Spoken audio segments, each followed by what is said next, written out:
wonder is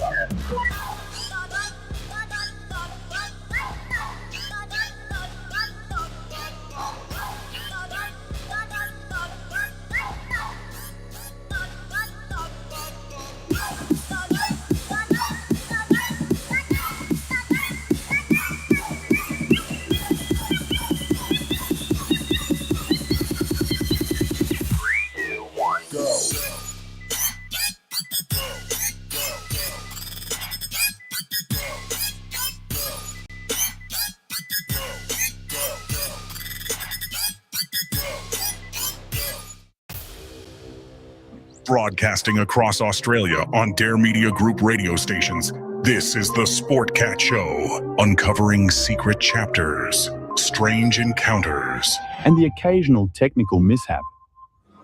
Hello, everybody. Welcome to the Sportcat Show, formerly known as the Paranormal Guys. We've got a great lineup for you tonight. Serial killers and, well, maybe the end of the world. So the only news to update since last week is I will be back live on Monday, I promise. So let me bring my co-host Jen out here real quick, and then we'll kick things off. How are you, Jen? I am doing well. We haven't blown away. Yep, I was worried. I was just talking about Chris to everybody. Yes, I'm glad to see you're here, Chris, and you're safe. So our first guest tonight is done something unbelievable to me. He's created a deck with lots of research into serial killers of tarot cards. So Christian is his name. Let's bring him out here and let him tell us. Let me get this out of here. So tell us how you did all this. Christian, tell us about yourself while I figure out what the hell button to push. Sure. About 2 years ago, there you Thanks. go.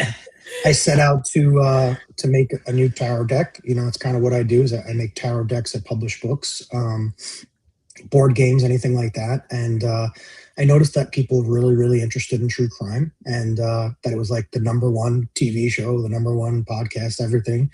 And I wanted to kind of like research into serial killers regarding astrology, right? Because tarot is astrology and numerology and all the above, right? They're all interconnected.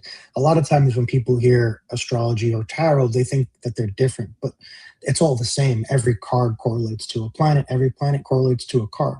So when you're looking at disturbed individuals such as serial killers, it kind of makes you think like, hey, do people, regular people, normal people, have any correlations with the astrology charts of serial killers, and what kind of cards do serial killers match to? So what we do is I actually did this blind because I had already like known a few names. Obviously, like I've seen Netflix, you know, Ted Bundy, you know, Jeffrey Dahmer. And I got the list of the birthdays without the names first. And then I calculated everybody's information, looked at their astrology card, picked their card. And then I looked at the names because I really I wanted to be honest with myself and honest with the people who were going to be using this deck. I didn't want to pick somebody just because I thought that they would fit good for that part. And I'm glad I did it that way too, because the matches were that much more surprising and interesting and fit very well. To give you like a little bit of an idea of like some of the really cool things that happened that we weren't expecting. Ted Bundy ended up being the magician. And if you Google Ted Bundy, he's always in the magician's position in court. He puts one hand up, one hand down, as above, so below. Jeffrey Dahmer was a cool one. So we also had to hire a private investigator to do Freedom of Information Acts to get a lot of the court cases, because there was a lot of information that I wanted to look at that wasn't readily available online. So when we got the Freedom of Information Act on Jeffrey Dahmer, we also got access to his journal. So there was a journal that they found in his apartment, and in his journal was a sketch of he planned to make an altar that he would, I guess, worship or pray to or something like this. And the altar was to be made with two figures, which were people that he disintegrated their body and just left their bones. So they're two skeletons, a table, and then a bigger figure up top with like wings. And it's an exact depiction of what the lover's card looks like. So when we seen that sketch and we seen that he was the lover's card, we're like, wow. Another really, really cool one was the Unabomber ended up being the tower, and the tower is the only card in the entire deck that depicts a building that's being blown up, and the Unabomber killed people by using bombs and blowing up buildings. And that kept happening, you know, all throughout the deck. Like the matches were just like very clearly like on point. Through that, we also, you know, made our own calculator that we give out for free. So like anybody could go to our website and like put their birthday in and see what their cards are. So you could get different calculations. You get birth cards, you get soul cards. You could also put your name in there, and like you could see if your first name is ruled by what planet and your last name is ruled by what planet, and then together what planet do they rule. A lot of the young kids love that because like they'll put in like who they think they're going to marry, and it'll see how it changes their planetary correspondences. And then after all that, after the project was finished, I had wrote down a lot of notes during the project, because when I was doing these calculations, there was like some things that were like surprising me as far as like, for example, there were so many swords, like as soul cards calculations. And I thought that was weird. And there wasn't a lot of cups. So we went back and we realized that there was a lot of statistical clustering. So then we got another 1,600 data points, different cases, and we added that to the pool. And I made like a software, and we named the software Aurora Crime Stopper. We gave it to some private investigators, some New York City detectives, and we allowed them to use it for free.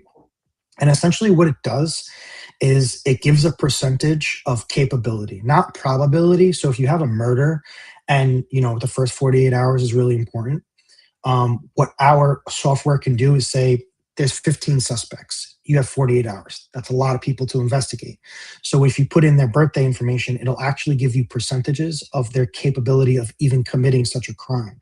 Because every human being has an archetype, and every archetype has planetary correspondences. And there's a percentage of capability based in those data points that would allow you to even be able to commit such a crime, such as murder or cold-blooded murder or self-defense or anything like that. And it has about an 89% accuracy rate. We wish it was higher, even though that is very high for our type of software. The problem is that a lot of these cases, I suspect, might have been people, especially the Cups people, who probably took the blame for the murder and didn't actually commit the murder, and they were covering for either a loved one or like somebody that's close to them, which was a whole nother thing, and that like kind of skews all of the data. But yeah, it'll give you a percentage of the 15 suspects, and it'll say, hey, Ted is 80%, Steve is 16%. So what do you do? You say, obviously, I'm going to go for the 80% before I touch the 16%, because it's like triage in a hospital, right? You treat the most important and most, you know, health risk first before you touch the person who has a scraped knee. That was really cool. That's still free. We still offer it to any kind of police force investigators that want to use it. We don't charge for it.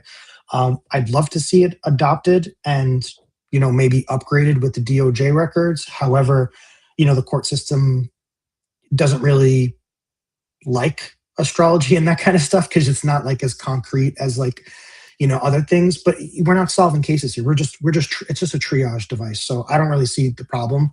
But it's, you know, it's still out there, it's still available, and people do use it. There's a lot of private investigators that do use it when the cops fail to solve a family's case. They hire a private investigator, and the private investigator uses our software.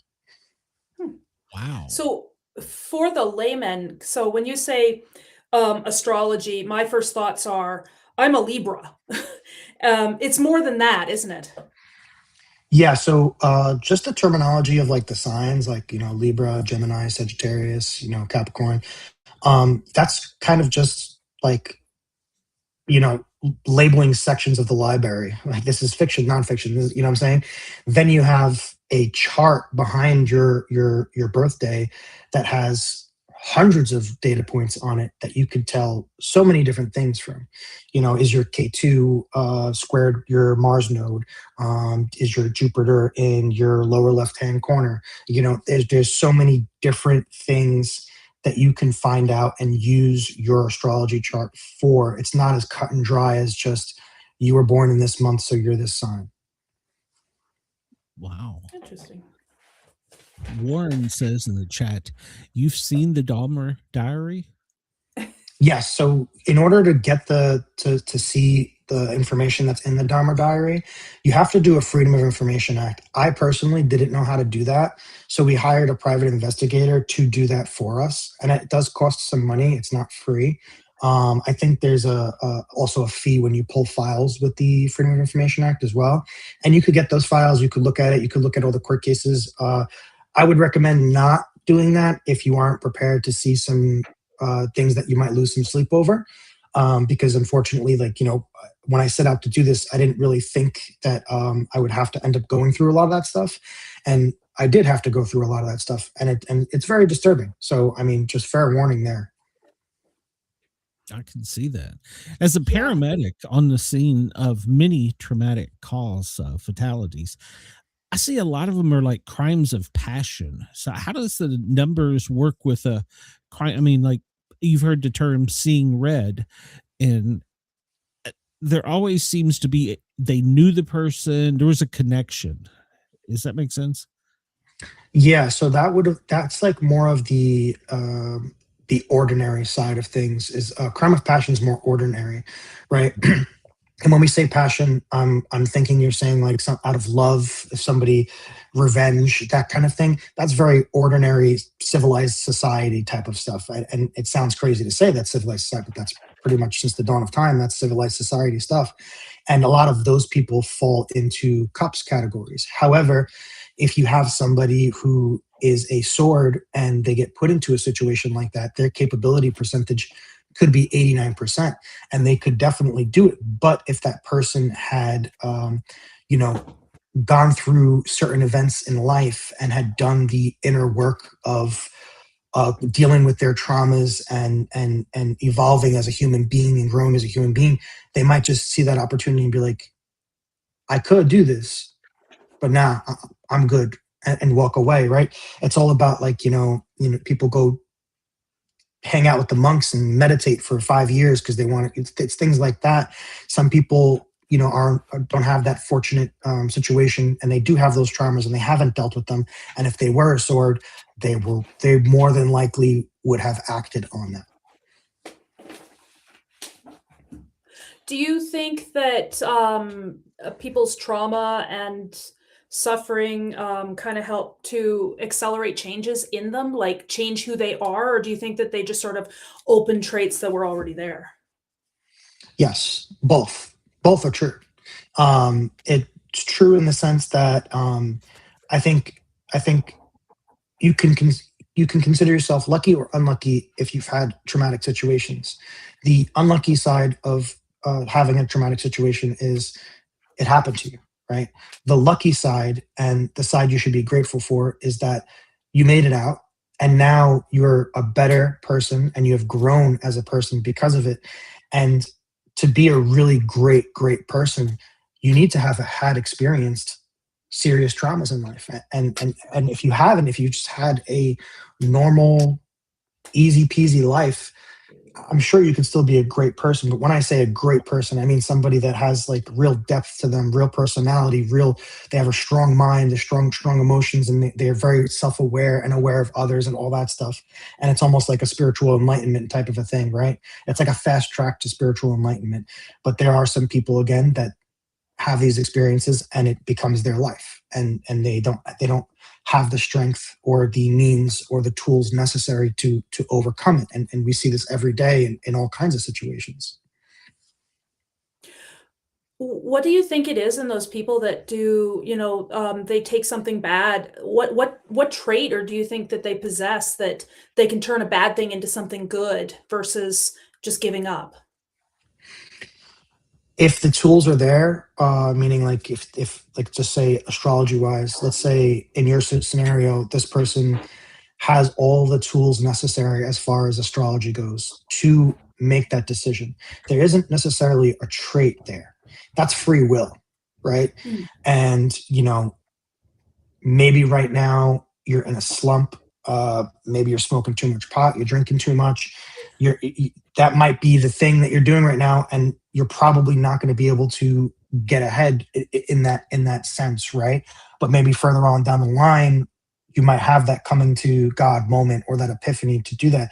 It's really not a trait. It really is free will, and it's being able to have these conversations with yourself in your head and go through all of that to make that decision and decide whether or not you want to do it. And I think that everybody, if they knew they could, would, right? Because who wouldn't really, but you can't really have those conversations in your head if you're getting slammed every single night to try and deal with the trauma in the first place or whatever the situation is. So really, I want to stand by that. I don't think it's a trait. I really do think it's a free will thing, especially if you have the tools already available. I think it's all about free will. So, sorry, Glenn. So what do you think needs to change? Like, what do you think a person would need to change first? Their identity, their beliefs, or their behavior in order to improve their quality or their life? Well, behavior, if the case is that they're, slamming an alcohol bottle every night, that's technically behavior, right? So that would be behavior. But it's not necessarily any of those things, really. It's not, it truly is something that has to be experienced, right? Because you get a lot of people who will get up on stage and they're like these motivational speakers, and they pretend to have all the answers, and they have hundreds and hundreds of people in front of them. And the truth is, like, all of those people, maybe one of them it helped realistically, because it's not, these types of things is not something that, like, you could just go to somebody for an answer. And I'm not going to pretend to have the answer either, because it truthfully really is something that has to be experienced yourself, right? You need to learn and figure it out yourself, because there's a million different answers, and they could all be right and they could all be wrong. Each person's situation is different. Maybe somebody tripped on the sidewalk drunk and they seen this bird that reminded them of their grandmother, and that was their coming to God moment, and everything changes after that. Or maybe you're at the casino and you win $1 million, and that changes your life. It's all relative to the person, and there's definitely not one size fits all. And yeah, I mean, that's kind of one of the main problems I have with the motivational speaker people that, like, charge people hundreds of dollars for tickets to go to these shows. I just think it's so silly. You talk about it. Some things were unshakable that got you into this. Did you experience any traumas that kind of brought you to this? Not necessarily traumas, like during the process, if that's what you're asking, but the disturbing images, right? It didn't really. I have a pretty strong head and mind body, and it was more so of, like, I really just don't want to digest this, but I'm going to digest it for the authenticity of the work that I'm doing, right? Because I didn't want to just create a deck, right? I wanted to make a difference, because the glorification of serial killers is rampant these days. I mean, you're casting what's his name as Ted Bundy. What's this guy's name? Zac Efron. That, like, all the young girls love this guy. So now you have all these young teenage girls who are googly-eyed over a serial killer character. That's very wrong, right? And there's just too much glorification. So I wanted to create a tarot deck, which is the opposite of what glorification does. It requires you to do the introspective work. Like, this is the shadow side. These are the people. This is what happens when you do the flip side of the tarot card and you don't do the work that's necessary. This is what can become. This is the shadow that's in everybody, right? So you could have the exact same astrology chart as, say, Ted Bundy, but you could make the decision to go the opposite way, right? This is free. This is where free will comes into place. That's why our software is capability, not probability. We're not describing probability here. We're describing capability. So if you have a 90% capability to go that way, take the other route, and you know what I'm saying? It's ups and downs, and it's all about free will at the end of the day. So you're talking about capability and stuff, and the percentage of I take it I'm going to ask the question, but I'm pretty sure I know the answer is, do you think that evil is something we're born with, or do you think it's something that's nurtured and created by society and time? Wow. I would love to answer that. I would just have to ask first, what is your definition of evil? I would assume Ted Bundy. So you're saying like somebody that mass murders people is evil? Okay. I guess that would be a definition. Yeah. Or not so much the person, but the behaviors and the actions of that person. Okay, because I would describe evil as something very different. Okay. But if we're gonna go the route of, just for example, like, do you think somebody's born with that intent to be able to do that? Is that what you're asking? Yeah. If if are there people that are born, heartless Predisposed. and Oh, predisposed to those tendencies? No. There's the no, word. Thank you, Glenn. Yeah. Every now and Definitely then- not.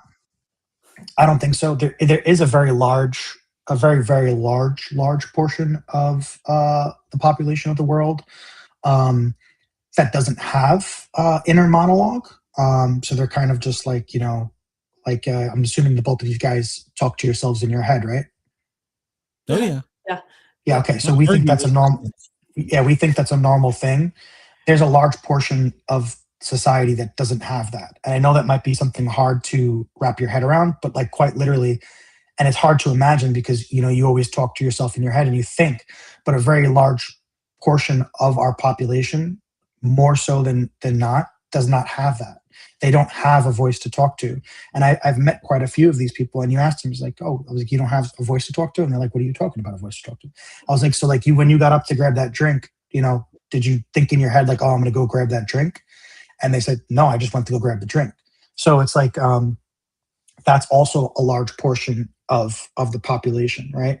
And I don't think any of those people for sure are inherently born evil, or anyone for that matter. Interesting. I have a rare intracranial hypertension brain disease, and it's incurable. They can only give you pills. Good for pharmaceutical. But one of the things that I just realized I have is if it gets real quiet, I can hear music. Like there's a band playing down the street or something, and there's actually a definition for that. And she's like, "Oh yeah, people do that." I'm like, "They do?" Mm-hmm. Yeah, it's your brain is your brain and your body is essentially it's almost like a radio.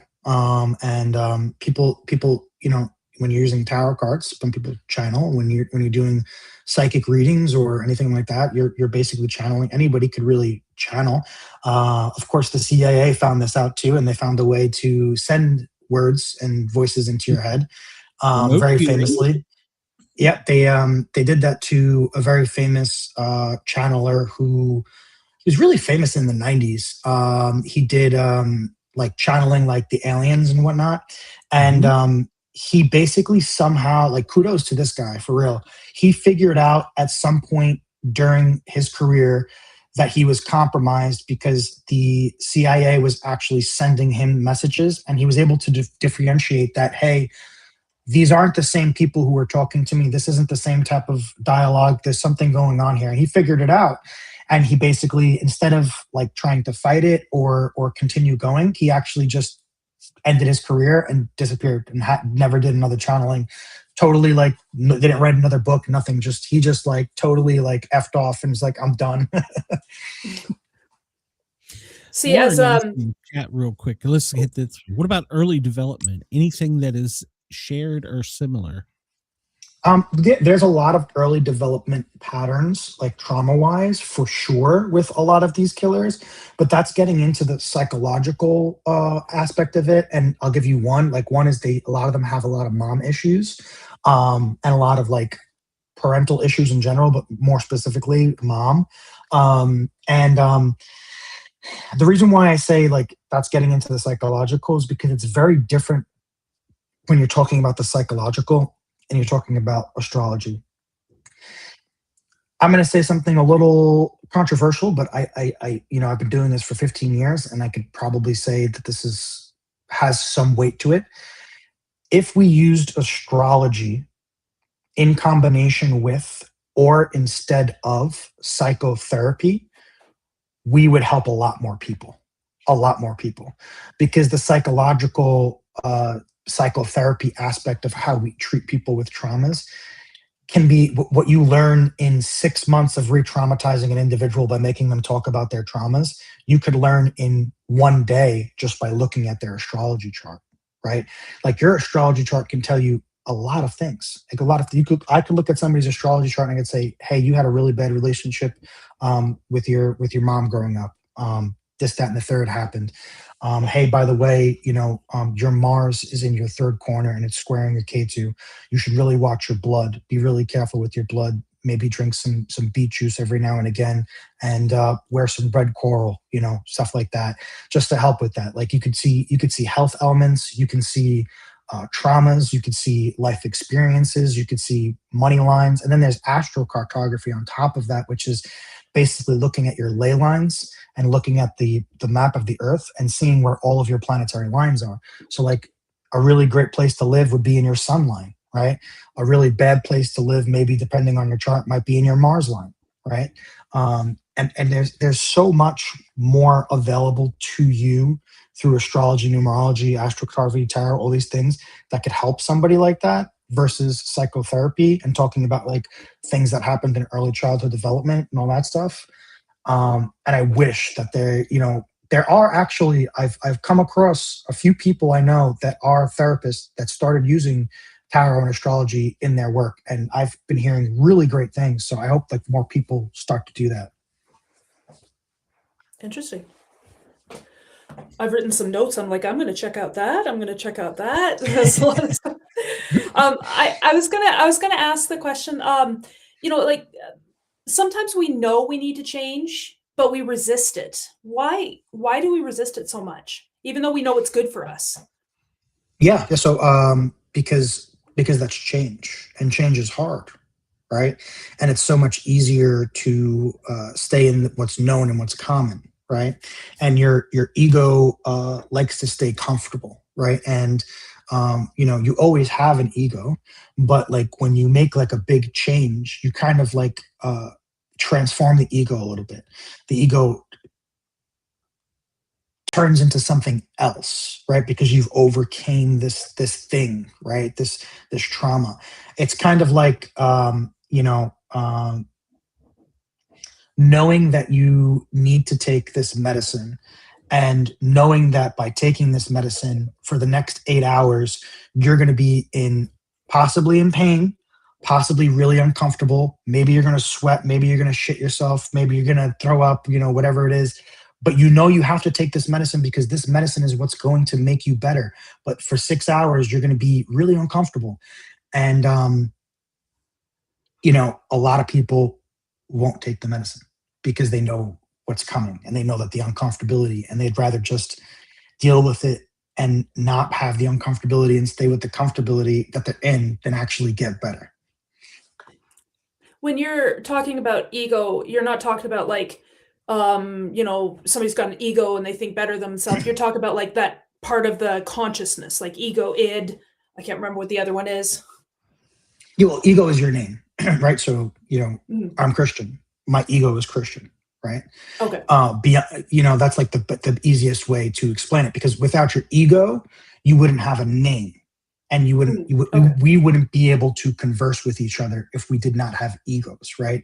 Without the ego, so it's mind, body, soul, spirit, right? And there's like 3 layers, like, you know, just like in church, the Father, Son, the Holy Spirit, it's all the same thing. So like the first layer is your ego, right? The second layer would be like your spirit.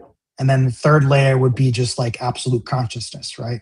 So when you go to like spirit, you no longer you're at the stage of pretty much not having a name and not being physically being able to communicate here. So like the ego, for all extensive purposes, it's your identity, it's your personality, it's your name, your God-given birth name, that whatever it was that your parents decided to name you, that's your ego. There is part of the ego that is expressed through like, oh, I'm the man, I'm this, I'm that, I'm the best at this. That's also an expression of ego. But realistically, if you think about it, that's just an expression of you expressing your personality, which is your ego. Did how doctors go to school for 6, 10, 12 years to learn how to treat people? How long did it take you to learn this? Because it's a lot of what you're saying parallels that you're helping people. To learn what exactly? Because there's a lot of things going on in my head. Well, I guess tarot or philosophy. Well, you were talking about using like psychotherapy to help people to make them better, to get them past something. And psychologists go to school for long periods of time. And it seems to me with what you're saying is a lot of this has been beat out of us by society. They just want you to be the normal guy, 9 to 5. But how did you learn? What set you on that course, and how long did it take you to say, I can help people using the astrology and the numerology? Well, I've always kind of been that way since I was a kid, really. And it definitely left me for a while at some point in my childhood, and then came back. That graciousness, the thing to want to help and stuff like that. And it left me during the period of like the growing up period where it's like, oh, I have to like, go to work and do this and do that and survive and this, that, and the third. And that just didn't work out for me. And I reverted back and I was like, you know what? I'm going to make it. I'm going to be okay. And I'm going to go back to how I really want to behave and how I really want to be and what I really want to do, which would help people, period. And helping people could be anything. Helping people could be like, hey, next time you see that homeless man on the street, give him some money. Like, yeah, he's going to use it for drugs. So what? Let him get high. He's got nothing else going on. Like, what do you mean? Like, you know what I'm saying? Like, I hate that excuse. Like when like, it's just, it doesn't matter. Like he could use that to whatever he wants to use it for. The fact is that you're giving to him something that he does not have. Right. But yeah, I mean, I've been like that since I was a young kid. And tarot and astrology is something that I've always been into since I was really, really young. I mean, I was definitely a weird kid. I remember being like 12 years old, trying to Google like what dimethyltryptamine is and DMT and all that stuff. And like what 12-year-olds doing that, that's like, but that was me as a 12-year-old, like looking into death. Like I was interested in like what happens after you die. So like I researched this and like I'm looking at scientific articles and they're like, oh, well, dimethyltryptamine is released in your brain when you die. And this is what happens. And then I think like, oh, so this is an actual substance that you could like ingest and experience death from. Like that's where my 12-year-old brain went as a kid. It was lifelong learning. Yeah. Okay. When I was 12, I built a working seismograph out of rubber bands, paper towel rolls, and buried in my backyard. And I thought everybody else was doing the same thing when they were 12. I was weird too, so I empathize. I was going to ask that. Do you think that our interest in serial killers and criminology, and because you said that there's a bigger interest in criminology and stuff, do you think that stems from either we want to understand the darkness or we want to understand ourselves? I think a lot of it is shock factor. People want to be shocked. That's like the main thing. And also people don't understand the how could, the why, the no way part. Like people don't understand that. I was never into true crime or serial killers because I understood very well archetypes and I knew that people are capable of these things. This is normal stuff to me. But like I think the majority of people don't understand that. And they want to know, how could he have done this? Why did he do this? How did he do this? And also a big factor, again, is the shock factor, which is the inevitable glorification of a lot of these cases, because where we turned it into horror movies. Like horror movies used to just be horror movies. Now horror movies are serial killer movies, like off of real people. And I think that could be done in a proper way, and it could be done right.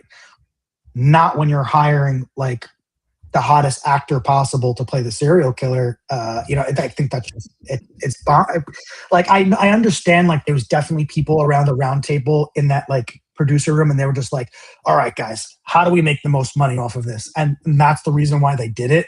But at the end of the day, there's the whole like you really got to think about it, and I don't think they actually thought about it. Like, I don't think that they did this like with evil intent. I think they were really just trying to make the money off of it.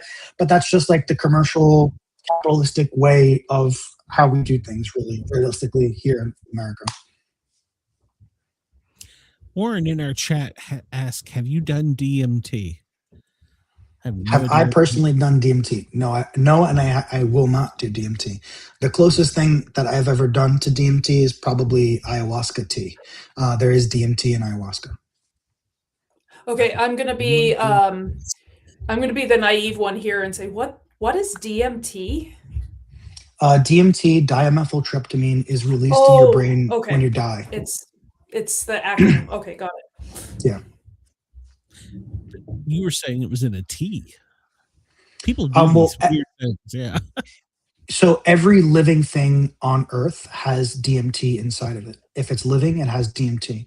So the grass outside has DMT. You could actually take that grass and you could extract DMT out of it. There's better ways of doing it because there's certain plants that have higher ratios of DMT in them, and that can be boiled down and synthesized into a crystal, and people smoke them, people ingest them. The most original way of doing it, and the not so crazy way of doing it, is the ayahuasca way of doing it, which has been done for hundreds and thousands of years, which is they get these vines and a couple of other plants and leaves. They boil it up into this black guck, and really rich people pay thousands and thousands of dollars to go to Peru and do this. But I personally, I've never smoked DMT, and I don't plan on to do so. I'm going to save that for when I die. Good choice. It's on your bucket list, but very, very, very low. Mm-hmm. I just think that's like, I've done a ton of research into it. I know people who have taken it. I'm very familiar with it. That's just not something like maybe a bag of mushrooms is a little bit better. That comes from the earth. That's, magic mushrooms were in the Bible, all that kind of stuff. So I think that's probably the better option rather than like extracting this thing and that you're really only technically supposed to experience when you die. Makes sense. A lot of what you're talking about is us doing the things the old way, I hear. Mm-hmm. Okay. I'm good with that. Go ahead, Jen. I know you got a question. I see your brain percolate. See, I can see her brain percolating. Yes, the steam's coming out, except I've got the ear things blocking it. I was gonna say that you were talking about the did our freeze? Okay, there we go. We're talking about the symbols and the I can't say the word. Yeah, there we go. Of the pictures and the different people that you were talking about all that. Do you think that we are hardwired to see symbolism? There we go. I can say it now. Yeah, for sure. Symbolism is very similar to pattern recognition, and imagine us not being in civilized society. We would be able to recognize patterns for hunting and gathering and all that kind of stuff. There is in my experience, from reading tarot for so long, I think one of the biggest misconceptions with tarot is people think that tarot is the thing, right? Tarot is what's giving you the answers. Tarot is the thing that's telling you the fortune and the future and all this. And no, that's not the case. Tarot is just a box of paper cards. Sorry to inform you, peeps. So there's a lot of people who are going to hate me for saying that, but that's the truth, right? Tarot is just a tool. Just like you drive a car and it's required of you to have a key and a brain in your head to drive that car. It's the same situation, right? It's just a tool. You're the one who brings the energy, who brings the intention, who brings the knowledge, the wisdom, the answers that are looking to be seek. The tool just produces the symbolism and the images to guide you on your answer, to give your answer to this person. And when you do tarot for a very, very, very, very long time, at some point you're going to notice that thing, and it's not a word for that thing. It's not really describable. It's something that you have to experience, again, like a lot of things. And you'll notice it, and it's like it's something that comes from like almost inside of you, but also outside of you. And it's like this voice almost, right? And that voice is like almost like I guess the word would be like psychic, right? And you'll come to realize that you don't actually even need the cards to be able to answer somebody's question, right? The cards are kind of just there as extra help guide, right? And they're also there for the person receiving a reading or asking the question, because it's almost like confirmation for them. Especially like nowadays, everybody and their mother wants to read tarot cards, and nobody really knows what they're doing.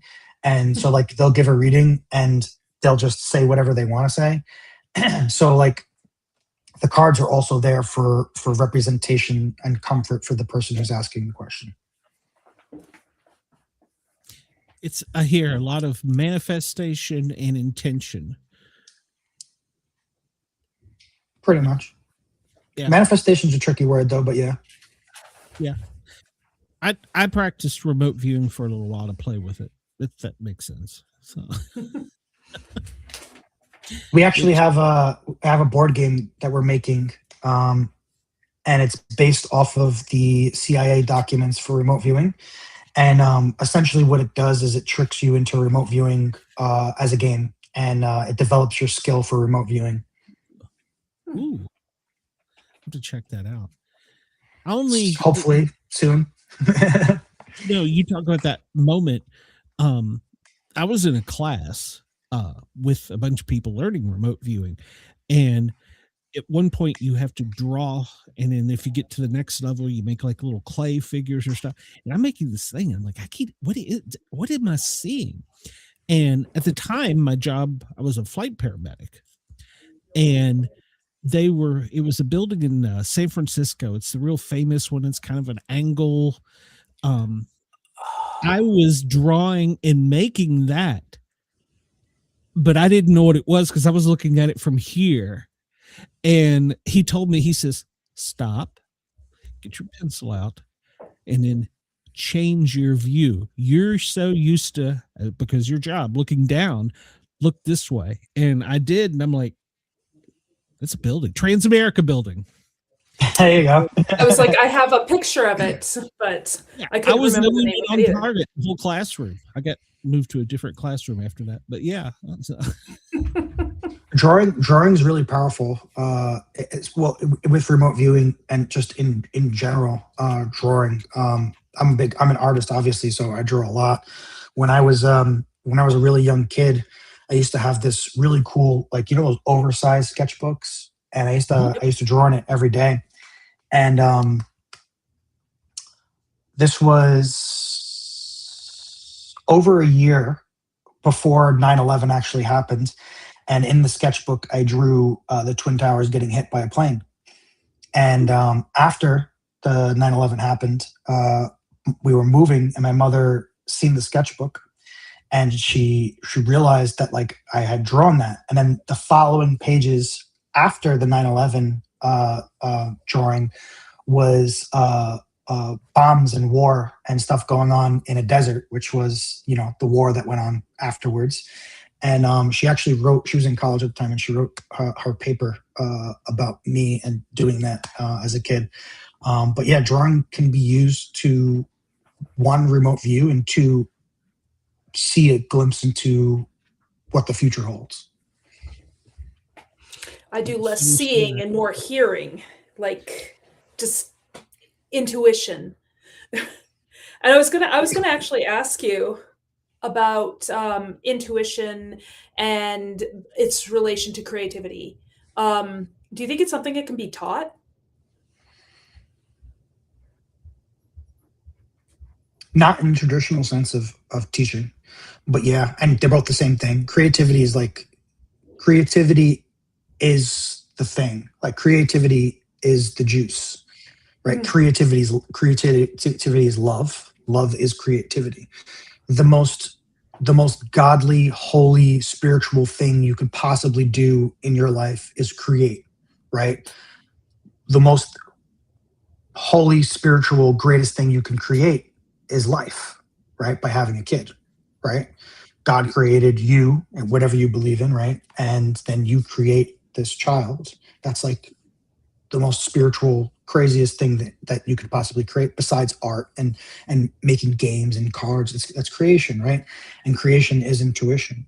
And I'm not necessarily sure creativity needs to be taught. I think everybody kind of has creativity. It just needs to be, mothered or cared for and, nurtured, right?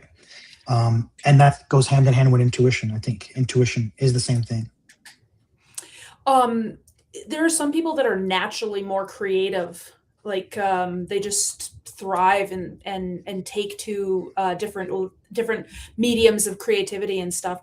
Is there anything different in their, like, do their brains work differently, or is it just some connection that they have that other people don't? Yeah, I would say that there's definitely good examples of that. Like, I'm autistic, right? But I have autism in the sense that I hyperfixate on things. If there's something that I'm interested in, I will learn it better than somebody who went to school for 10 years. And I'll do it in 3 months just because I'm able to retain the information that I'm interested in an exponential, manner faster and develop it much quicker than the average person, right? Mhm. So like I think that there's definitely aspects of our brain and aspects of the chemical engineering in our body that can make somebody more creative than other. There's also astrological aspects that make people more creative than others. Like, I'm a Gemini. Like, we're some of the most creative people on the planet and most misunderstood people on the planet, because we have so many different personalities. Like, whereas you may have one voice in your head, I have like 15, and they're in a courtroom and they're battling every possible different direction of this entire conversation. And I'm completely like non-biased to all of it because I'm having all those different angles and opinions all at once in my head. But yeah, 100%. There's certain people are like, really good at certain things. You see that a lot with autism, where autism has different levels, right? Some levels of autism is very debilitating, right? Some levels it's almost like a superpower. And I really do think so. I feel like I have a superpower realistically, because like I could really learn something very well, very fast if I'm interested in. The caveat to that is if I'm not interested in it, you couldn't even get me to talk about it. I will go to sleep. I'm nodding along because I totally get it, because I also have autism, and I understood that whole debate going on inside your head. Do you feel sometimes, though, I was going to add from one autistic to another, do you feel that it's hard to understand how other people don't get it? Does that make sense? Yeah, that's a struggle of mine. My biggest struggle probably is my brain goes so fast, and the way I speak sometimes might come across as like rude or like condescending, but I'm not at all being rude or condescending. It's just how the words come out of my mouth. I don't have the same type of cues, right? That somebody else might have, that they would pick up on to tell if that person's actually being rude or not. So that's a big one for me, more so than people not getting it. But like, if it's something interesting, Oh yeah, I would love to sit there and totally tell this person why it's interesting, and also why it's not interesting at the same time. Like that's the crazy Gemini aspect, right? Is like, we'll tell you, like, we'll convince you why you should do this, and we'll also tell you why you shouldn't do it. And then by the time you're done with the conversation with us, you don't even know what happened. I'm totally confused. Yes. You had a question there, Glenn. Well, we got to wrap up here soon, and I do have one question. Do you use ruins? Runes? Yeah, runes. Sorry. Yeah. I've used runes for quite a while. I haven't used them in quite a bit, but I do have Mjolnir on my arm, hand here, and the other hand is the Fool from the Tower deck. But I used runes, but I used the traditional way of runes, and the traditional way is you have to go hunting, and you hunt your own dinner. And I do that anyway, regardless. I really hate going to the supermarket. The way they treat the animals that go into the supermarket shelves is horrible. So any chance I get, I try and go hunting, and we freeze everything up. But the traditional way of doing it is you do that. You save all the bones, and then you inscribe the runes on the bones, on the small bones. And then you make a little leather bag out of the skin. And then when you want to do a rune reading, you shake up the bag and then you throw it. And then that's how you do your rune reading, depending on what's on top of what's upside down, what's pointing this way, what's pointing this way.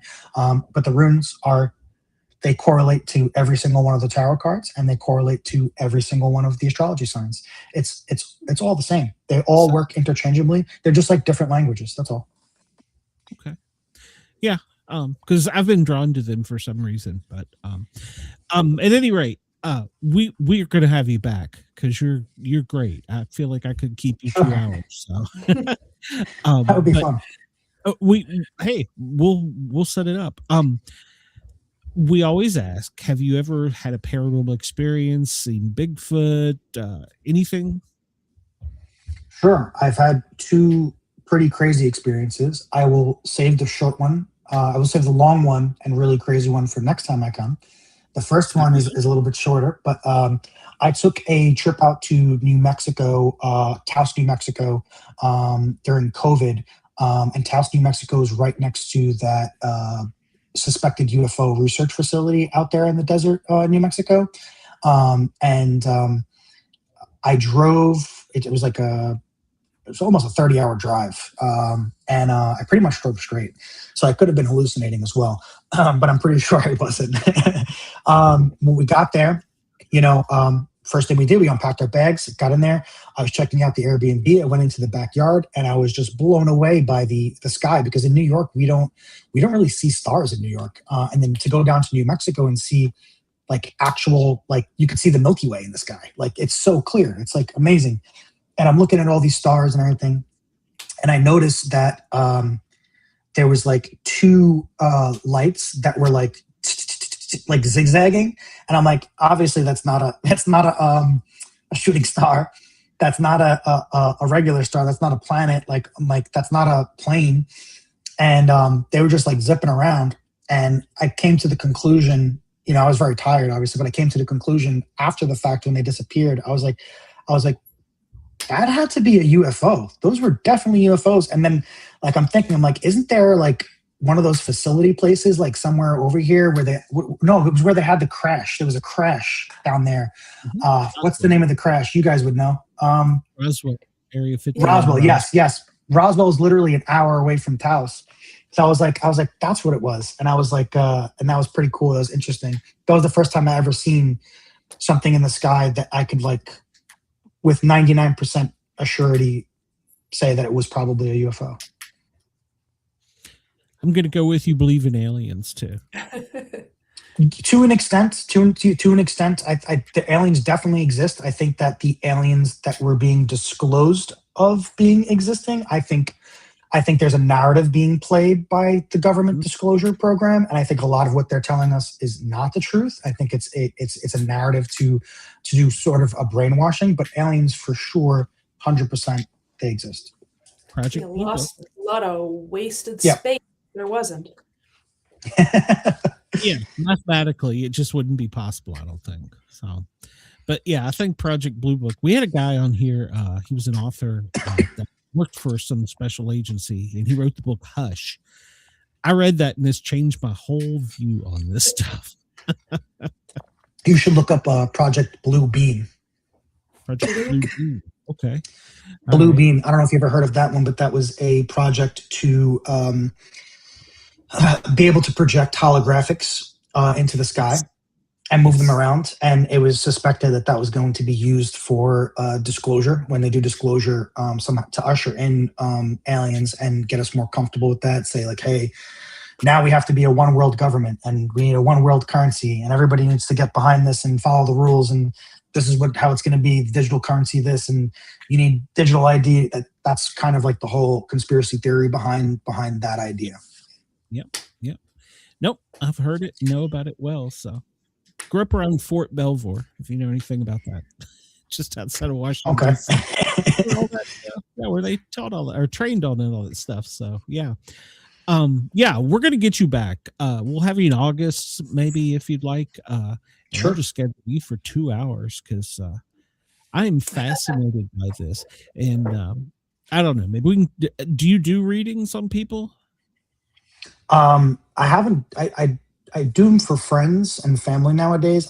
I used to do them like as a job. So now I only do it for friends and family. And like I have a rule. It's like, all right, you have to buy me a drink or get me a couple of cigarettes or something, and I'll do a reading for you. It's like a joke, but yeah, I don't do them professionally, like to for money anymore. But I do still do them. Yes. Okay, maybe we can talk Jen into being read. So. Sure.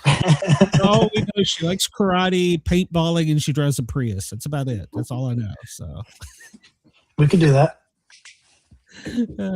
Jen's like, no, I'm not up for this. I didn't say that. No. I'm a little afraid what might be found. Well, that is the one thing. You're always afraid you're going to pull out you may know the name of the card. The one where it's like you look at it and you go, well, I'll be gone tomorrow. No. There's nothing like that. I mean, it's really up to you, like, because you're the one who's going to be asking me the questions, right? So, like, don't ask me a question that you don't want the answer to. Right? That's kind of, you know what I mean? That's the only really thing. That makes sense. That makes sense. Yeah. If there are a lot of things I'd like to know, and there's even more things that I don't want to know. So I feel the same. I won't do a reading for myself anymore. I'll just let everything fly. Yeah, I guess there's the running joke. They always say there's something something new they learn about me every week. Yeah. Christian, do you see anything off about her? She got an aura? Is there a little demon dancing behind her? I got a dog down here. Please say there is. No, nothing like that. We just like to have fun with her. So, well, Christian, I want to thank you and thank your agent for connecting us, because he was like, I've watched your show. I'm going to go out on a whim and just try this. Would you be interested? And I was like, sure. So, did you ever do Monroe Gateway by any chance? Or do you know about it? I don't think so. Ooh, look that up. Look up Monroe Gateway. Monroe, MONROE? Yeah, like the name. Yeah, Monroe Okay. Gateway. Look that up. It's fascinating. That it goes to remote viewing and that talent, opening up that channel. So, Christian, I am so glad that you come on. CB says, didn't know you could read yourself. Did you buy your tarot cards, or did someone buy them for you? He's asking that because there's this like it's like a myth that like somebody has to gift you your first tarot deck. That's not really true. There is, if somebody does gift you a tarot deck, or you get gifted a tarot deck, you want to be the one who opens it. That is something that's true, because as soon as it's opened, you start putting energy into it. My first tarot deck I found as a kid in my family's house. So somebody must have gifted a family member the tarot card and they didn't want anything to do with it. I found it, and that's how I got my first tarot deck. Nobody gifted it to me. I have been gifted tarot decks in the past, but if you are interested in tarot, just go out and buy one. There's no rules. And speaking of which, before you get out of here, and do you ship to Australia? That's the next thing. Where can people find your stuff? And if they want to get in touch with you, how can they do that? Sure. So our latest release, killercardstarot.com. All of our other releases, circuitsofconsciousness.com, but you can find everything at courageovercomfortco.com. We do ship worldwide. We just started doing that a few months ago, actually, because we got thousands of emails because we weren't shipping worldwide before because it's a little expensive. But yeah, we do that. And you can find us if you go to our main website, our Instagram, our TikTok, all of we post clips from podcasts on there, all kinds of information. Okay. Very good. Send some of that over to me so I can get it in the show notes, because I got a couple of them, but I don't have all those names you mentioned. So, Christian, yes, we're going to have you back. I really appreciate that. Have a great night. Thanks for coming on and spending a few minutes with us. Thank you. It was a pleasure. Likewise. Take care. We always say it, Jen. It goes so quick. Mm-hmm. So. Yep. And I know you probably had another 30 questions. Yeah, that's okay. Well, we'll have to save them for August. Yeah. I'm really excited about some of the things he's talking about. So I know I was making notes. I'm like, I'm gonna check out that. Like, I have my pages are all covered with notes. I'm like, okay, I've got some research to do this week. There you go. And you can add some of it to your book. So yeah. And hey, before we kill the end of this hour, tell everybody where they can find your stuff, and where if they want to get in touch with you, they can do it. Yeah, check out my website, jmshawauthor.com. You can see my books, you can read about them, the synopsis, you can find links to them online. And you can check out my events page. I also have on the bottom of my website links to my Facebook, my Instagram, so you can follow me, or my Goodreads, so you can see what other people are saying about me. There you go. Everybody, hang on for hour 2 of the Sportcat Show. We'll be right back. Thank you, WZQR and WRFN. Broadcasting across Australia on Dare Media Group radio stations, this is the Sportcat Show, uncovering secret chapters, strange encounters, and the occasional technical mishap. And hello, everybody, and welcome back to hour number 2 of the Sportcat Show, formerly known as the Paranormal Guys. It's me and Jen, my normal. I'm keeping you, by the way. You can't go anywhere. Yes. So. I'm stuck. You're allowed to go on vacation. That's about it. So, well, we have 2 guests every week that we talk to, and our guest isn't backstage yet, so it's just me and Jen for a few minutes. So, Jen, since we got a few minutes, what is one thing this week our fans would like to know that they don't know? You mean about me? About you, yes. They love you. I'm just a guy who pushes buttons. I can play piano. Interesting. I didn't know that. I'm studying for my Royal Conservatory. Oh, all right. Yeah. Started 2.5 years ago. I'm at grade 4, going to be taking my grade 4 test. Wow. That is always learn something new about you. I'm going to come on one day and you're going to be like a knight. Oh yeah. I'll be wearing all you'll see is my eyes, because I'll have like a ninja outfit on. Yeah. I'll be like, what happened this week with you? I was on a mission. We cannot talk about it. I know it's going to happen. It's going to happen. And I get through the week, I do get people asking me, she goes, can you tell us about something? About me? Whoa, I didn't think people were that interested. I always thought that, I needed to write, because otherwise, my life is pretty boring otherwise, and people will remember me when I'm gone because of what I've written. Well, that's true. Is that why you started writing? No. I started writing because I was trying to figure out life, and I was people watching, and there's only so much you can learn by watching, and I can't dive into people's heads, so without cutting them open, which is a little morbid and kind of frowned upon in good society.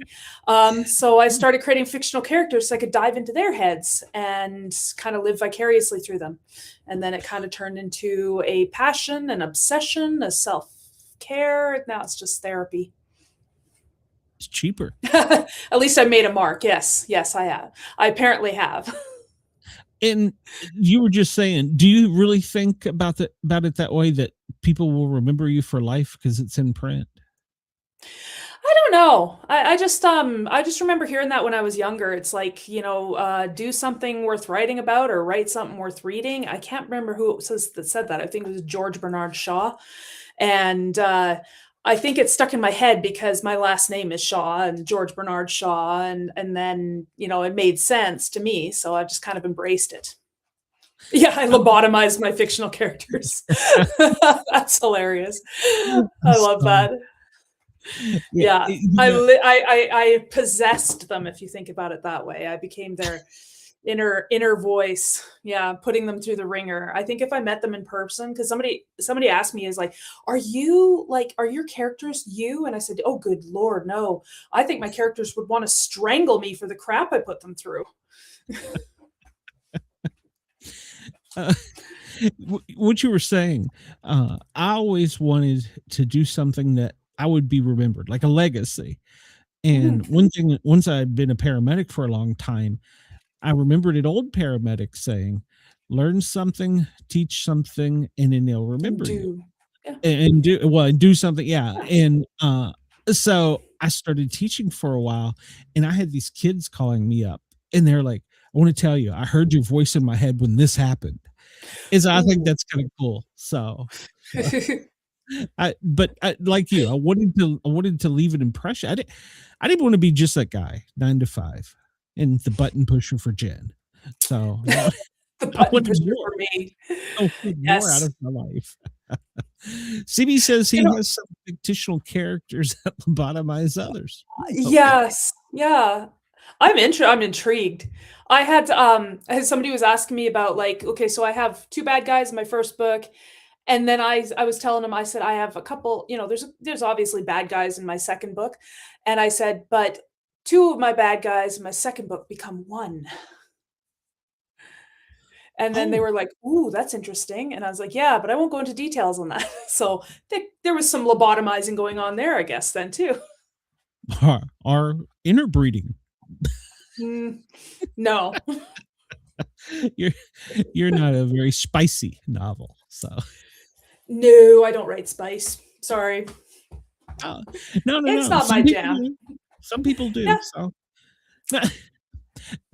But do you know when you're writing a scene that could go that way that you put a block up for yourself, or is it just natural jam?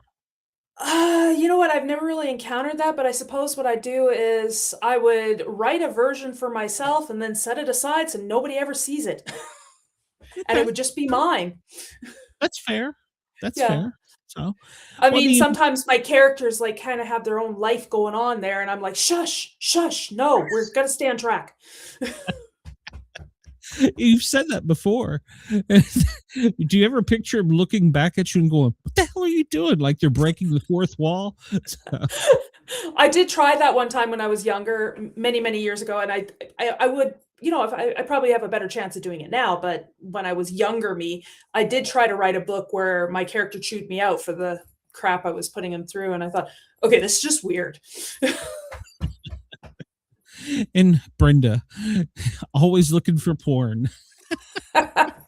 Hey. Sorry, there's none in my books. It's young adults, We didn't have the internet when I was a child. So if we had, I'd probably be a psycho killer or something. So CB says, I thought of spice but didn't write it. Okay. And then Warren, I'm not really sure what is he still talking about the last author? I'm kind of concerned now. Yeah, I don't know. That could be interpreted a couple different ways. Yeah, you haven't met Warren. You need to meet Warren. He was from the original cast of Misfits, and he's been sick lately, so we haven't seen or heard much of him. So we're glad that he's back to his old self. And we would come on here, and he would be the one that just all of a sudden would come up with something, would be like, what? Where did that come from? So he's that guy. So, but we love you, Warren. We're glad you're feeling better. So, and I hope Chris is still here because they were getting some bad storms up there. So I hope he's doing okay. Yeah. I know we've been getting some crazy, it hasn't been very warm here, but you wouldn't be the same. Yes, it would change. It would open my eyes to a whole new prospect of writing. Good. Twist you. See, this is where everybody at Dare Talk Radio and Radio X Country needs to come over to join the live chat, and you can ask Jen or me a question, or maybe our second hour guest will show up. Otherwise, it's just me and Jen and Warren. Warren and CB too. CB is in there, and Brenda's in there. I saw Coley in there. She was in there earlier. I guess she has her own show, so she might have just dropped in before the show. So, but yeah, we've had a pretty good chat. So, and CB, if you don't remember, we had him a few. Yes, I do remember. Yeah, Yeah. he wrote some great stuff about vampires and werewolves. And so, yeah, well, it was kind of all of them. So a little bit, yeah, a little bit of different things. Yeah. He was definitely in the cryptids. So, and that's what we were looking for. And I was telling you earlier, Jen, I found a new author that I'm reading. I done forgot his name. He's going to yell at me. He has written some great tales about vampires, and I was really intrigued. And I read his book in like 3 days, and that's saying something for me because I'm a slow reader. So, yeah, Todd Sullivan. Yeah, Todd or Tom? Todd. Yeah, see, we'll have you back on. We ain't afraid. We're not afraid of you. But yeah, so yeah, I dove into his first book and wow. But like I was saying, it's set in a country I'm not too familiar with, so that was a little odd to dig into, but I've thoroughly enjoyed it. So I can't wait to have him. So the hell was that, Jen? Sorry, that was my dog. Oh, I didn't know you could hear that. She got up and shook. Release the gimp. What the hell was that? No, it was just her collar. She got up and she shook, and she's got really long ears, so they kind of flop. Okay. Yeah. I did tell you a little bit about Ginger.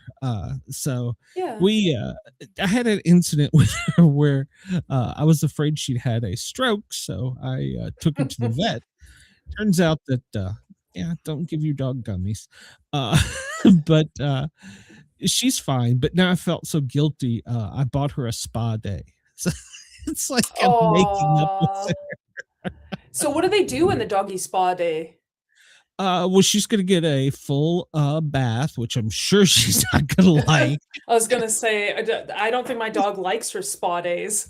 Yeah, she's gonna get that, and they're gonna put on some blueberry scent and give them some tree. Do their nail. I don't know. I just know it's gonna cost me a fortune. I'd always drop my dog off at for the spa, and she's always giving me this look like, "What are you doing? Why are you leaving? Come back! I'm a good girl. Please don't leave me." Well, see, here's where I got a mobile one to come out here in the country. So, oh wow! Now I'm saying that sounds kind of creepy, but just gonna show up in a van. Just this white van, and nondescript. Take your dog, bring it back. That sounds no. She doesn't leave the driveway, so. CB says I'm about to pull a Jack the Evil Clown. Did you miss me? No. CB, to be missed, you have to have went away. We've only missed you for a few weeks, so it's kind of subjective there, CB. Yeah. Do all of your authors do this thing with a JM CB? Is that? It fits. Well, I'd use JM Shaw. Shaw is my maiden name, and I use my initials for anonymity. But I mean, if anybody asks me, then I'd tell them my first name is Jennifer. But it also fits better on the cover. Okay. Yeah. And with CB, you remember that? I mean, I do. Yeah. Yeah, it's like, well, I guess because I had CB radio stuck in my head when I was a kid. So they're Oh in yeah, I hadn't thought of that. the first book I read about firefighting. No, it might not have been. Yeah, it was the first. CB Colby. He used to write. They were just like little books they put in middle and elementary school. They were just real thin, like the Wonder Years type of book. There's a name Like for the it. not the I can read books, but like the older ones. Yeah, something like that.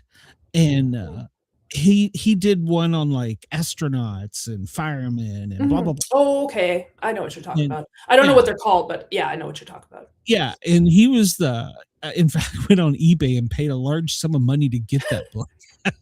Because well, I read it in middle school, so that would have been what, like 1972. So no, that wouldn't be right. No, I was born in 67. That wouldn't be right. 82. So Jesus. I was gonna say, yeah, it wouldn't have been 1976. 72 because you know I had them, so I remember seeing them. I was at I the wasn't around in bicycling 72, gym, so me and George, Ben, we all hung out at the 1776. I did that last week.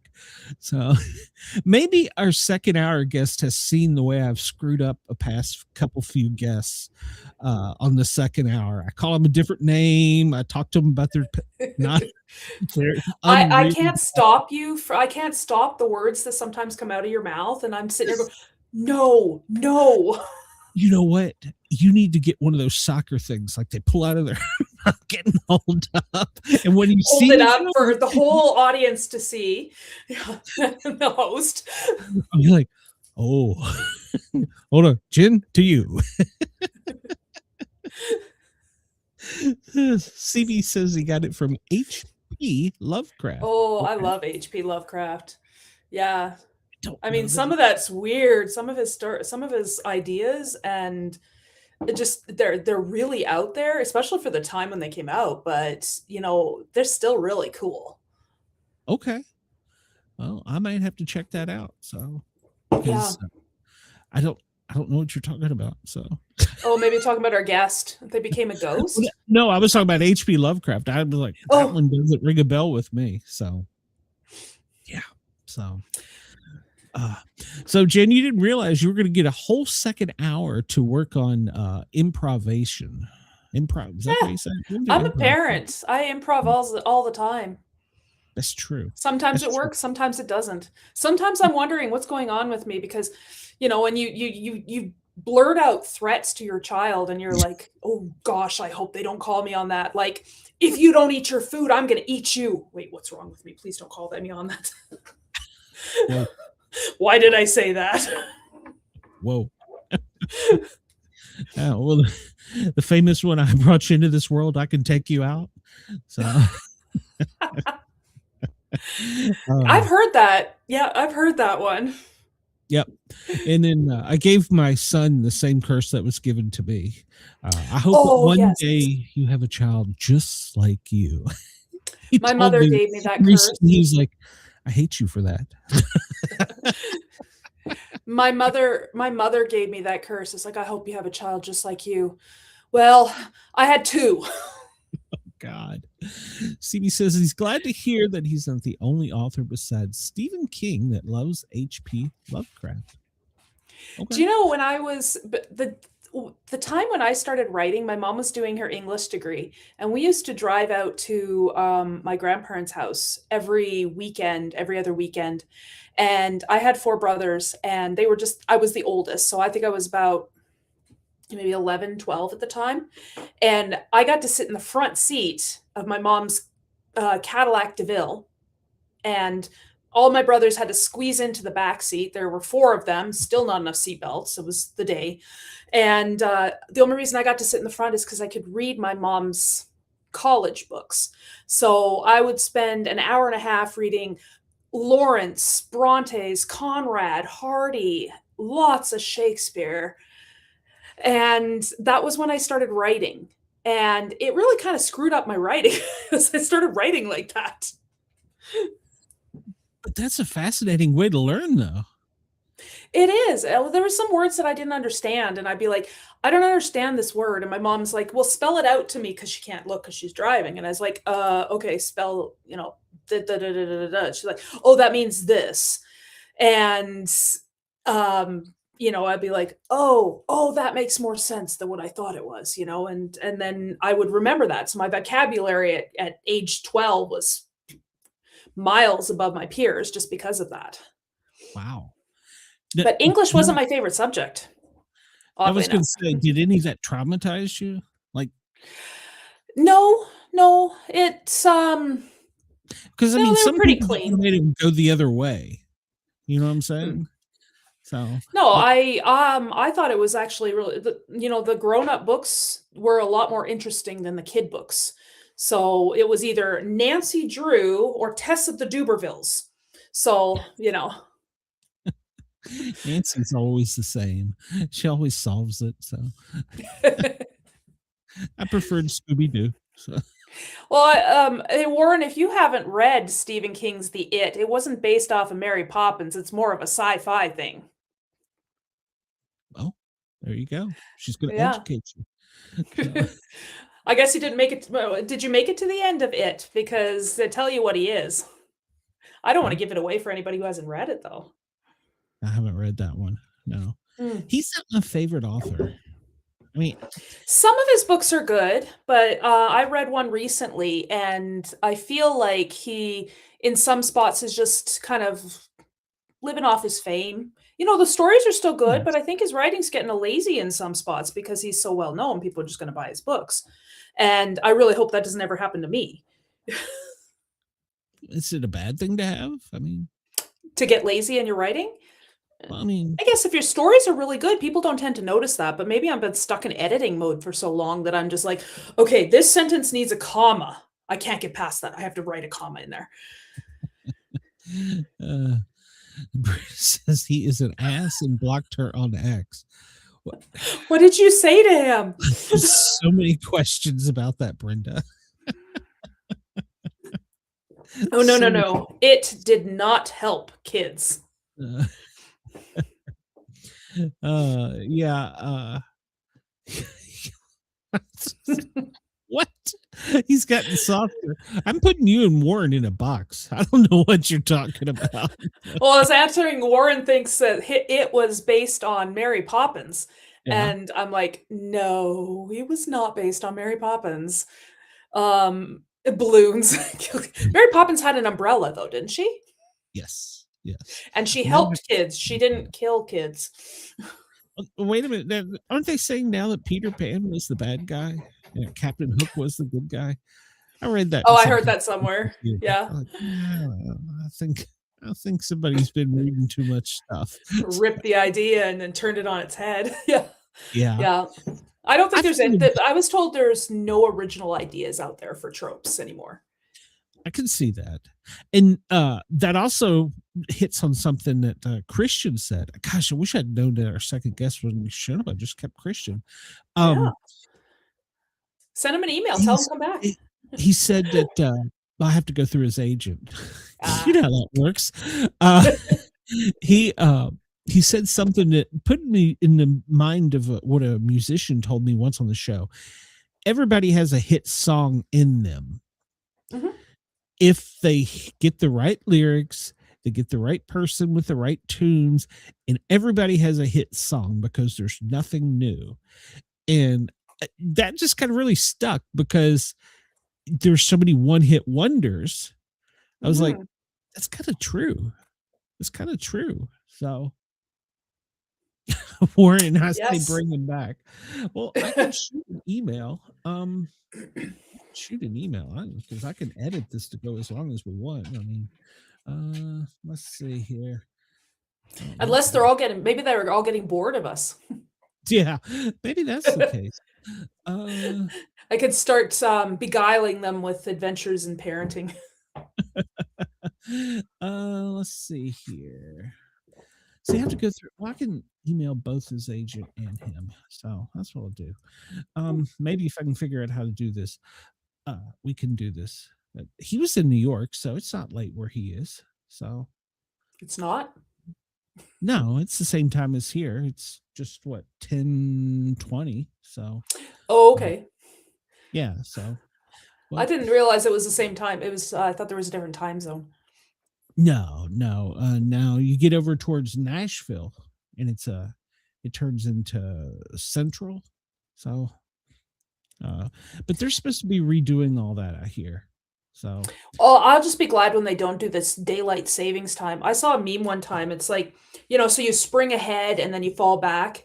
And then somebody did the thing where it was a meme on Facebook saying, "Oh, we fall back an hour. You get an extra of nothing. You get nothing. You're a parent." yep. Let's see here. I'm trying. If in case anybody's wondering, I'm trying to figure it out on the fly. I'm reading CB's last comment here. Regardless of whether we write in the same genre or not, it's not competition. We all write our different ways. We all focusing on something different. So some people it's world building, some people it's description, some people it's characters. Yeah. Well, yeah. Yeah. I'm writing about I guess it would be kind of like a sci-fi thriller out of Washington, D.C. It's gonna be paranormal. So that's but I'd expect nothing less.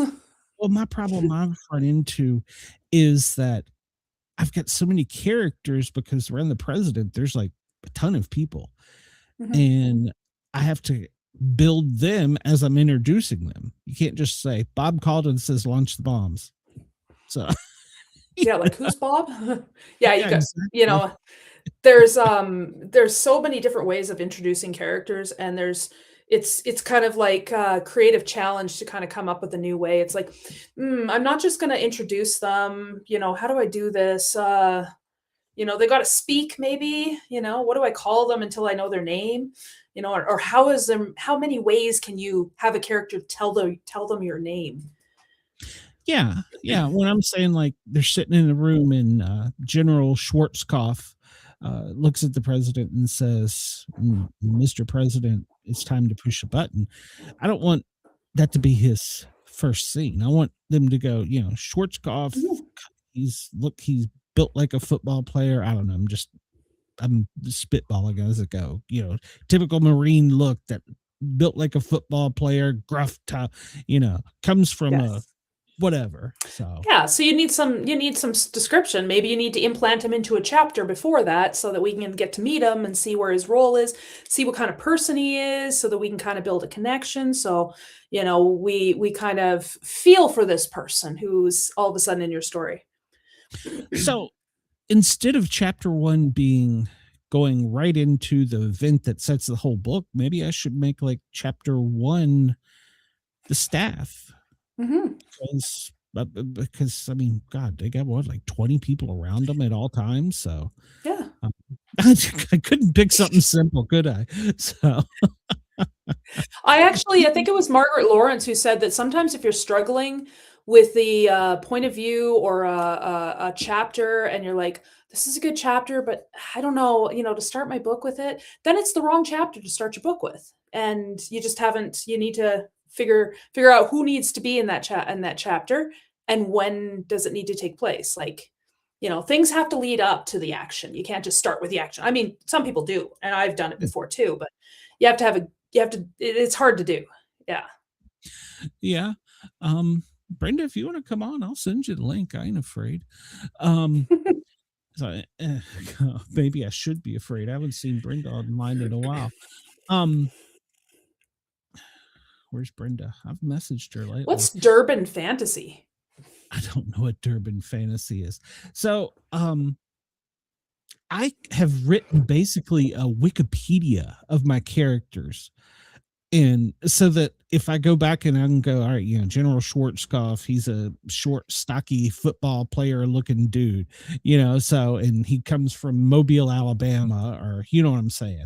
So I've probably written more about them than I have the actual book, if that makes sense. So No, that makes sense. I have my characters living rent free in my head, so I write them down after the fact. After like I'm in the 5th book and I'm just starting to write down things about my characters.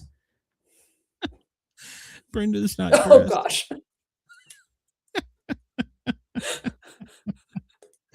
Oh yeah. Well, we could just turn this into a open hour of just come on in. So he says, no, don't send her the link. Warren may fight you for that, CB. So, wait a minute. It'll be Speak of spicy the devil. podcast. Speak of the devil, and the devil appears. Brenda, how the hell are you? We can't hear, so that's good. She's mute. We can't see either, so that's good too. That's very good. That's very, very good.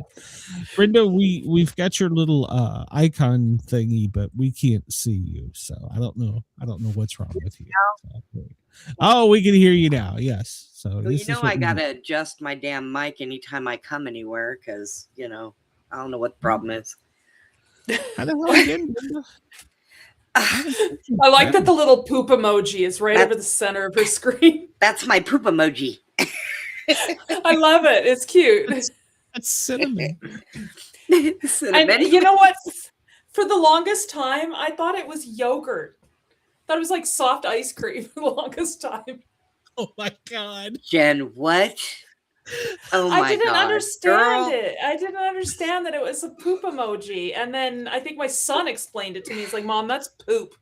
I'm like, now I see it. We got to get you away from Glenn. He's going to corrupt your little soulness. You're too pure. Do not Google 2 girls in a cup. Oh God. No. That one I know. Don't Google. My brother told me about that one. And oh my God. It was, he tricked me. Glenn, you're a horrible. I have nightmares. I didn't do it. You have nightmares? I have nightmares. I'm like, why? What? No. CB said release the chickens. What are the chickens? Well, he's probably talking about the fact that on my Facebook thing, I was commented that how difficult it is to get into one of these secret societies. I have been trying so hard for the past couple weeks to get into 2 of them. Why? And you don't want to do that? Yeah, I do. I want in. I want into well, secret. You have to sacrifice somebody. Well, Brenda, it's been nice knowing you. No. Somebody in your family. It's got to be your family. Is there? Oh. Or you have to turn your grandson into a girl. One of the two. I got a list. You either have to. You have a list. You son of a bitch. What kind of organizations are you trying to get into? I don't know what the hell she's talking about. I just want to hang out with a bunch of guys and smoke cigars and learn a secret handshake. Oh, well, you can go to a cigar shop and learn that. Just start your own organization and make up the rules for admittance. And that's what I said. I was going to start the Royal Order of, I forget what I called it, Sport Cats or Sport Kitten or something. So. Oh my God.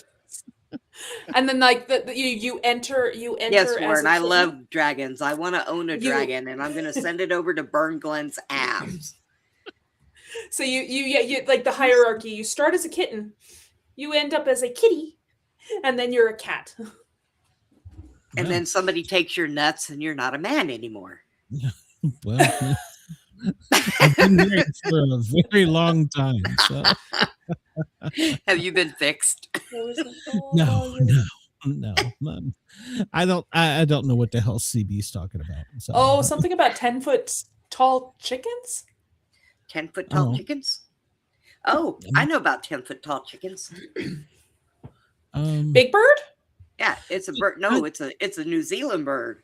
Yeah, yeah, that was on our news show. Yeah, isn't that the one they lost a war against twice? Was that emus? Yeah, they lost a war against a 10-foot chicken. I didn't know they were at war with emus. Okay, New Zealand needs to stay by itself if it loses a war to a damn 10-foot chicken. It was Australia. Please stop talking about it. We're gonna lose listeners. Sorry, New Zealand. You know I love you. They should have. They would have had food for years, man. No, well, I heard they're beasts. I wouldn't want to mess with them. I'm telling you, and this is a nightmare of mine. Is that kangaroo? Kangaroo Oh my that God. he comes to the back door. Oh my God, it's so scary. Yeah. The kangaroo. He's scared of them.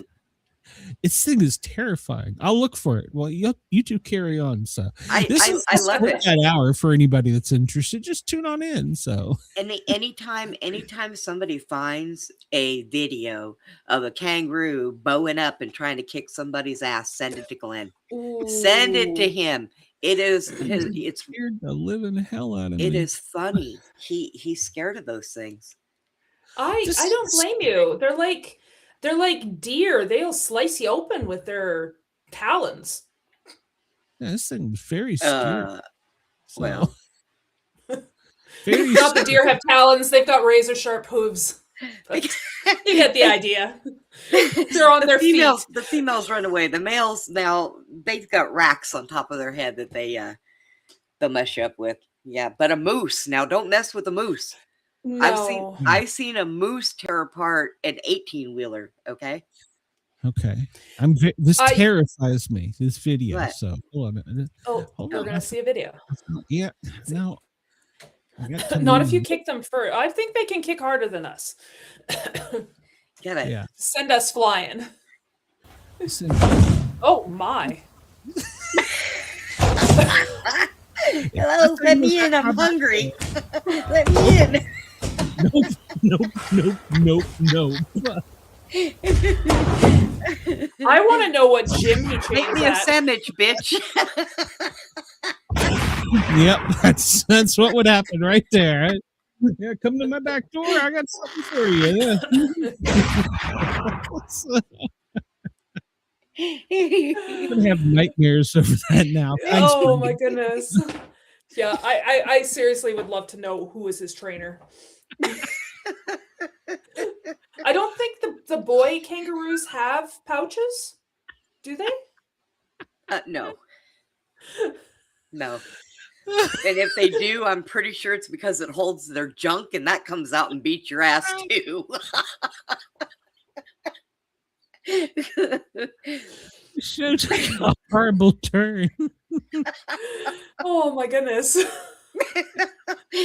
Yeah, that's like that you don't want to meet in a dark alley. I don't know. I'd rather meet somebody with knives. Well, that was during the day. You don't obviously didn't even stop it. I we'll get. I've seen and heard stories in BC about they'll have bears come right up to their doors and that glass will not hold. Yeah, they kick indoors too. Oh, that's what I was thinking. That glass didn't look very strong when he's putting his hand on it. He looked like he was miming. Yeah, he's like, feed me. No, I got something for you right here. Oh my God, Warren, come up here and tell us all about the kangaroo. I miss Warren. I do. I miss Warren. Warren, like I said, was one of the original Misfits. He's been sick, so we're glad to see him back to normal. So, well, none of us were actually normal. We were all sick in the head when we were doing Misfits. So, I mean, come on, Warren. It's true. It's all right. I still haven't recovered. I don't know. It's been a long time. Note to self: go check out Misfits. I got a TikTok where I lost my living shit on Brenda and she didn't even realize I was doing it. I'm over here having a meltdown. I'm literally having a meltdown. I'm pushing buttons, I'm screaming, and she's just and everybody else was dying of laughter and she had no idea. I was never normal. Yeah. I don't think any of us are truly normal. When we get to a certain stage of life, it's just sort of survival with the best you got. That's the only reason why Glenn and I are still friends, because neither one of us has ever been normal. Ever. I don't really like her, so I mean that kind of works out. Yeah, we kind of don't like each other. But it's okay. Well, he throws me Hey, at least away. you're I've been consistent. thrown away. At least you're consistent. Yeah. Yeah. He So just throws me away. I'm see, I nothing but just had a trash. sudden nightmare. I've got like my wife meeting my girlfriend right now on this screen. So daytime Wait, girlfriend. which one am I? You would be the girlfriend in this relationship. Yeah. Brenda's the bitch. I am. Oh, I'm a bitch. I'm a bitch. Speaking I of love her. which. And, So how you been, Glenn? well, if I could ever get the hell out of Tennessee, so. Well, I told you Is it how like- to do that, but you don't listen. You don't listen to your wife. Maybe your girlfriend will tell you. Load your shit up in the car, turn on the key and Get the into the- ignition, yeah. and you hit the gas Drive. and go. There you go. What the hell? How hard is this? I can't even repeat that. Do I got to come down there and do it for you? Left-footed. I'm too far away to get to him, so Well, she'd have to go through customs. So at least it would know she didn't have any weapons. Brenda, on the other hand, yeah, Brenda, on the other hand, oh, I'm loaded with them. I can't make it through customs. Everything on me goes beep, beep, beep. So yeah. So no, I'm going home Saturday. So I'm going home Saturday. So so we're gonna check in on Sunday and find out that you haven't gone home yet. Probably. That Well, sounds Brenda about right. Brenda tracks me, so I got. Yeah, she's, I track him. She's I on know my everything he's doing. map and Life Alert. And, I even know when he's going to the bathroom. I mean, it Oh my goodness! lights up. Beep, beep, beep. Gun's taking a How do you shit. know Oh, God, you better wipe twice. Yeah. hell do you know that? That 360 app is really specific. Yeah, I've got the upgrade. I need to put a piece of tape over the lens tonight.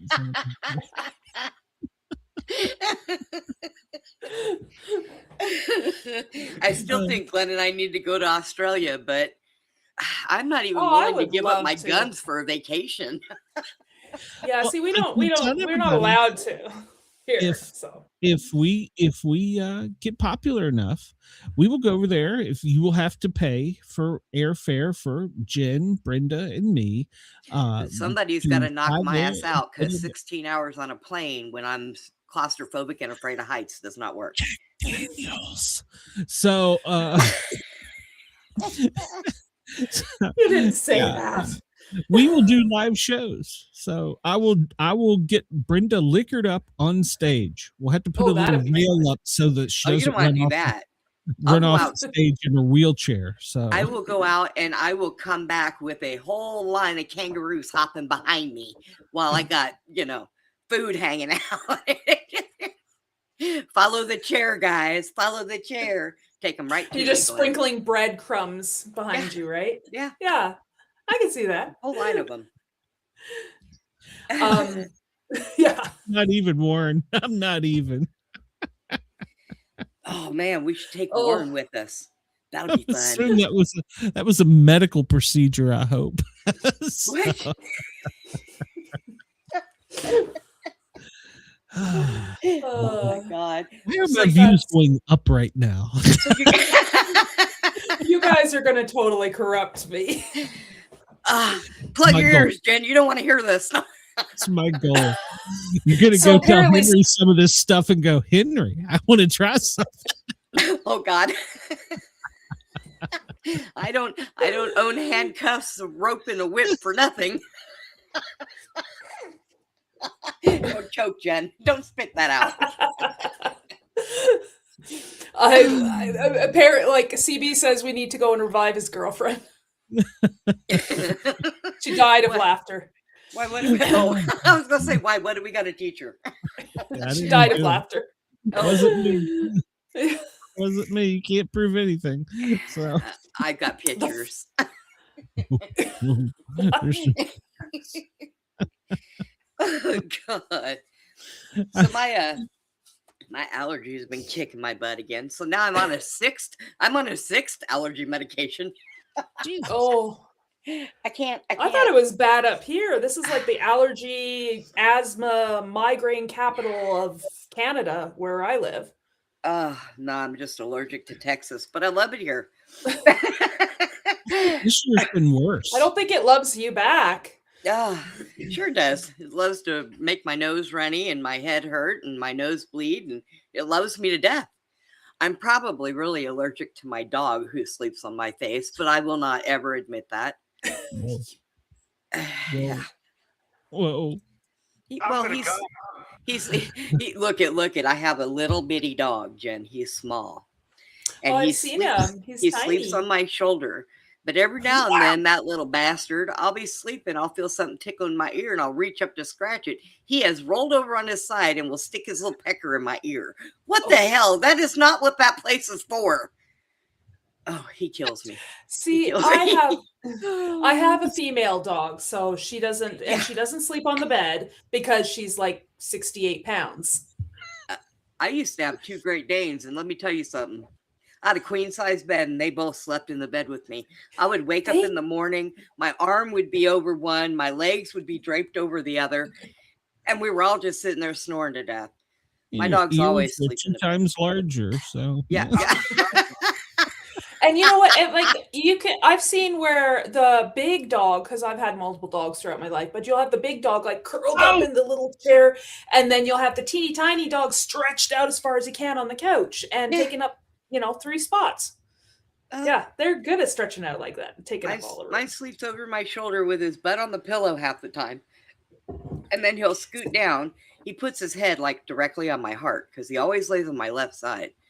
And I don't know if he's just listening to my heart to see if the damn thing stops, because I've got the cat sitting in the corner waiting for me to die so she could be the first one to start eating me. Oh, because she's mean. She's vicious. And they will eat. Hey, she jumps on me when we're live and I'm still alive. She's jumped on me on the show with Glenn, man, and attacked the shit out of me. I had blood everywhere. Oh my goodness, I missed that show. No.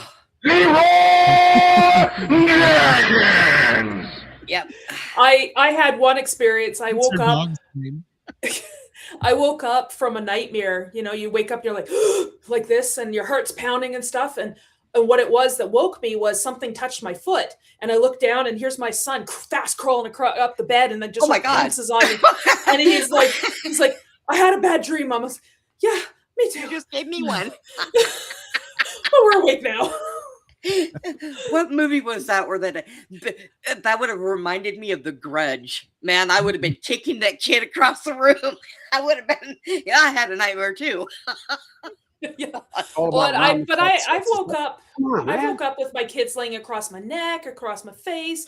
I woke up because I couldn't breathe, and my kids are trying to kill me in my sleep. But the one night I woke up and I'm sleeping facing the inside of the bed, and my son crawls into the part on the edge of the bed behind me because he doesn't want to get sent back to his room. I didn't know he was there. He's about 3.5, maybe almost 4. And I rolled over, and it would have been fine. Him just fall out of the bed.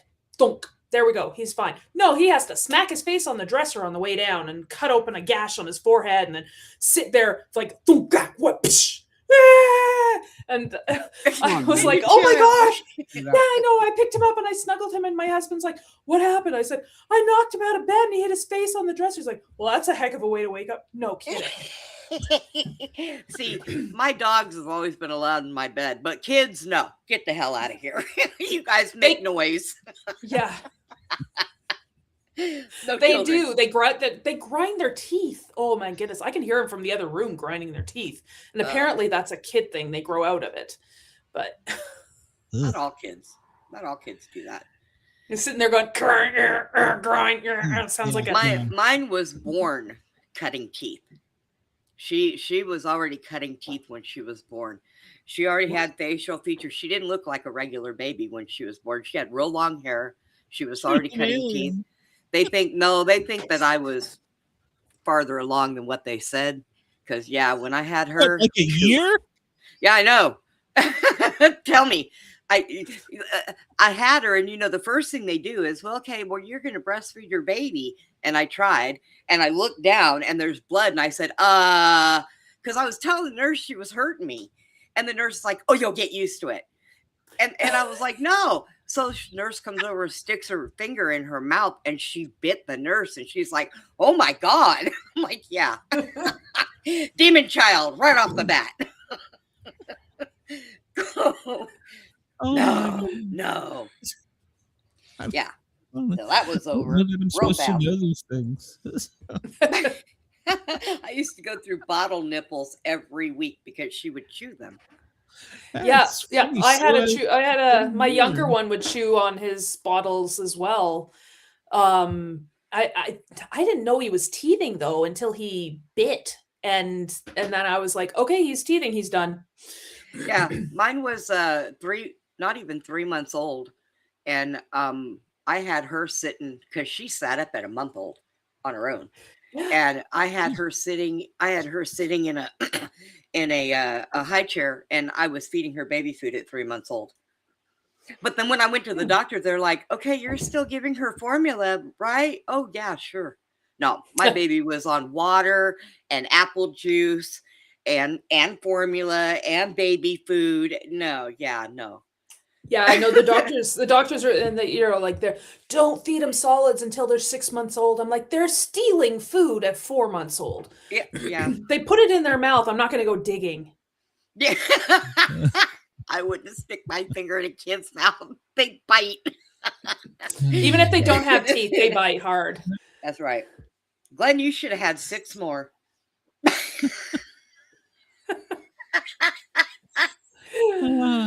Your wife would have really hated you. Yeah, no, she already does. No, 2 is enough for me. I've got a crier and I've got a screamer, and I'm not sure which one's better. But I love them to death. I wouldn't trade them for the world because, as hard as the day is, you're racing around, you're getting called all sorts of names, screaming, hollering, chaos, and then they come up and give you a big hug, like, I love you, Mom, and then you forget all of it. 9 and 11 now. Oh God, they should have had jobs a long time ago. Tell me, chores. Tell them to get out and get a job. Damn, we had a rough life. Yeah, go get a they job. have rules against child labor, like the child labor laws at that age, but they do have chores because they live in our house, so they have to clean up after themselves. First time my kid said, Mom, I want McDonald's. Good, you're gonna pay for it? Go get a job. It's amazing. You take them out to the mall and they're like, oh, Mom, I really want that. I'm like, okay, did you bring your wallet? Oh, yeah, it's okay. I don't want that. Yeah. Did you bring your wallet? Oh God. Glenn. Yes. I miss I'm you, just letting this play out. So what? I don't know how we got on the topic of parenthood. You get 2 women together who've been parents and you start talking about kids. I'm still trying to pick nipples, but that's another story. So oh my God.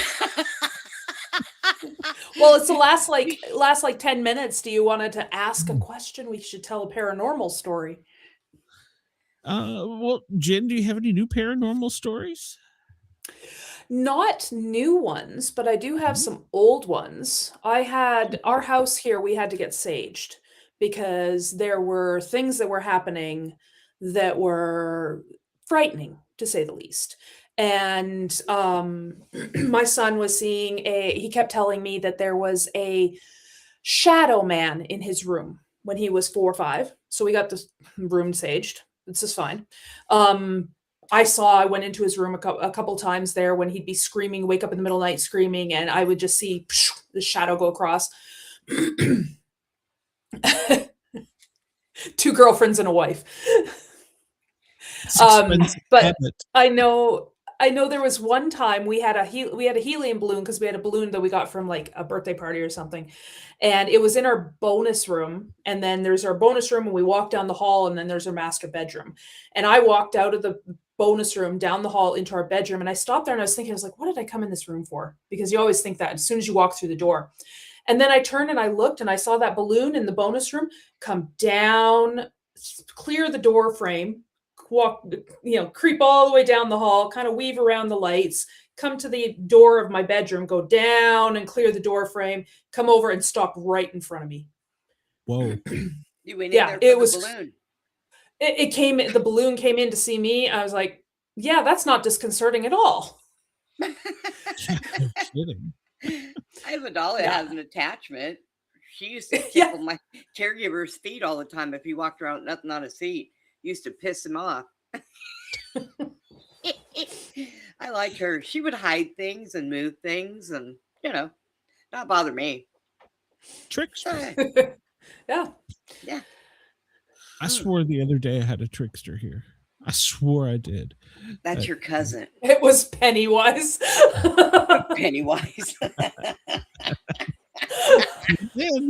Could have been. An invisible Pennywise, The balloon was the wrong color. I think it was like neon green.